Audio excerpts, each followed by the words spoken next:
Assalamualaikum warahmatullahi wabarakatuh. Perkenalkan, nama saya Dendi dengan nomor 15442. Di sini saya akan membuat tugas video dari mata kuliah Ganesha Bahan Galian yang tentang metal organik, dan di sini saya akan mengambil contoh pembentukan mineral nikel dan emas serta variasi-variasi bentuk badan biji yang ada di PT Kapur. Oke, pertama-tama itu apa itu mineral metal organik? Nah, metode organik adalah ilmu yang mempelajari proses terbentuknya endapan logam. Nah, biasanya metode organik ini terbentuk dari magma, lalu dari fluida hidrotermal, maupun dari proses pelapukan. Oke, pertama-tama saya akan menjelaskan jalur mineral nikel. Nah, jalur mineral nikel ini terbentuk melalui jalur laterit. Nah, batuan ultramafik yang mengalami pelapukan atau terbentuknya lapisan yang tererosi ke sebuah cekungan dan terendapkan saat terkompaksi. Nah, pada lapisan pertama pada mineral nikel ini ada batuan backdrop, lapisan yang paling bawah, dan yang kedua itu ada lapisan taprolit yang berada di tengah, dan yang paling atas itu lapisan limanoid. Nah, pada pembentukan nikel ini juga berasal dari jalur sulfida magmatik, tapi jalur sulfida magmatik ini sangat jarang sekali ditemukan. Nah, nanti saya akan berikan ilustrasinya setelah penjelasan semua tentang pembentukan jalur mineral emas dan nikel. Oke, yang selanjutnya yang kedua itu bentuk atau jalur mineral emas. Itu emas banyak terbentuk dalam sistem porfiri dan skarn. Nah, magma menghasilkan fluida panas yang membawa logam. Yang berarti fluida itu naik melalui rekahan lalu terendapkan di sela-sela rekahan tersebut. Oke, cara mencari jalurnya itu pada nikel yaitu kita cari daerah batuan ultramafik atau optiolit. Nah, kemudian kita lihat ciri-ciri dari lateritannya. Oke, biasanya itu saprolit mengandung nikel tertinggi.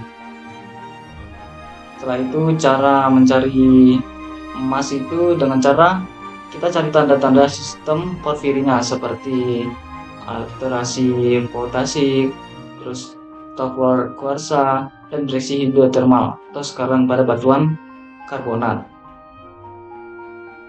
Nah, itulah jalur-jalur pembentukan mineral nikel dan emas. Dengan memahami jalurnya, kita bisa menentukan di mana lokasi mineral itu ditemukan.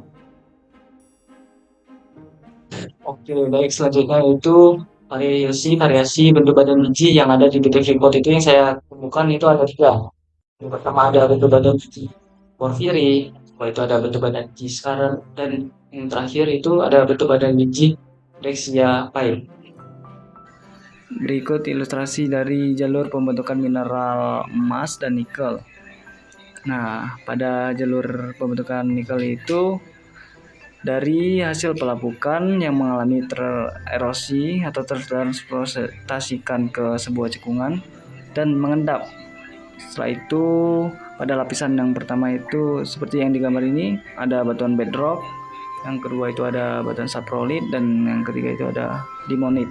Selanjutnya di samping jalur nikel itu ada jalur emas atau jalur pembentukan emas, yang dimana emas itu banyak ditemukan di dalam sistem antara porfiri maupun skarn. Nah, magma itu kan menghasilkan fluida panas yang mengandung logam. Nah, karena magma itu berbentuk fluida, nah sifat fluida itu kan mobile atau bisa dapat bergerak, yang dimana ketika magma tersebut naik ke atas permukaan dan di permukaan tersebut ada reka-rekahan, nah magma tersebut akan mengisi reka-rekahan tersebut, dan setelah itu magma akan membeku karena di atas permukaan itu suhunya dingin, akan terjadi pembekuan yang sangat cepat. Nah, magma kan terdapat kandungan logam. Nah, logam tersebut bisa jadi mengandung emas maupun tembaga dan sebagainya. Nah, pada ilustrasi kedua ini terdapat bentuk badan biji porfiri maupun skarn. Nah, pada bentuk badan biji porfiri itu masif atau besar dan membentuk kubah atau oval atau tidak beraturan. Nah, biji porfiri ini bisa tersebar secara stalkwart veins dan lokasinya itu di bagian inti intrusi porfiri.